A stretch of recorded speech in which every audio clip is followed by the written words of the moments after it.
भीष्म पितामह ने उस समय राजनीति और धर्म ज्ञान सब शिक्षाओं को प्रदान किया।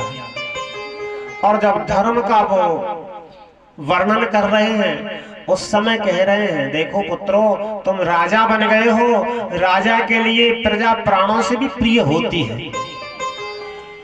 अपने परिवार जनों का भी यदि कोई अहित हो रहा हो तो प्रजा का अहित ना हो। ऐसा नहीं कि अपने परिजनों की हित में अपनी प्रजा का अहित कर दो। इसलिए अपने पुत्रों के समान प्रजा का पालन करना चाहिए।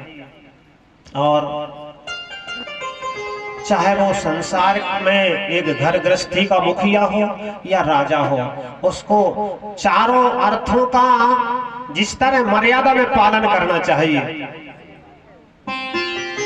जैसे चार पुरुषार्थ है ना, धर्म, अर्थ, काम, मोक्ष। लोगों की विचार यह रहते हैं कि धर्म और अर्थ दोनों ही काम में लगा दिए जाएं। ऐसा नहीं होता। अर्थ और काम, इन दोनों को यदि धर्म में लगा दोगे तो मोक्ष मिल जाएगा। हमारी कामना, जो हृदय में कामना होती है, वह भी धार्मिक होनी चाहिए। हमारा कर्म भी जो है वह भी, हाथ से भी जो कर्म करें वह भी धर्म में होना चाहिए। जब तीनों पुरुषार्थों को अपनी सीमा के भीतर रखते हैं तो चौथा पुरुषार्थ प्राप्त हो जाता है, जिसका नाम है मोक्ष।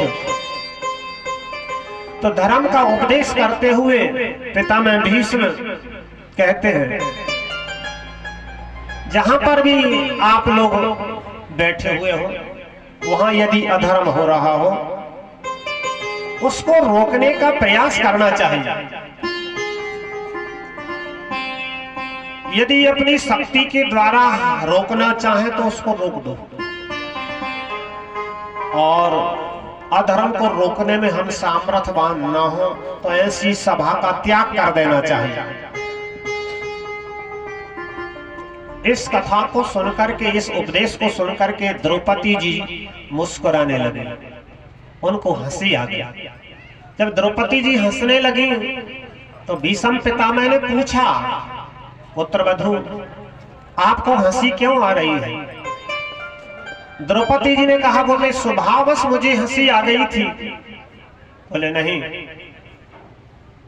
कुलवधू नारियां बिना कारण के हंसती नहीं है। हंसने का भी कोई कारण होता है। सहज में ही कोई अपने दांत निकाल दे, अच्छी बात थोड़ी है। कोई विशेष बात हो, हंसने का कारण हो तो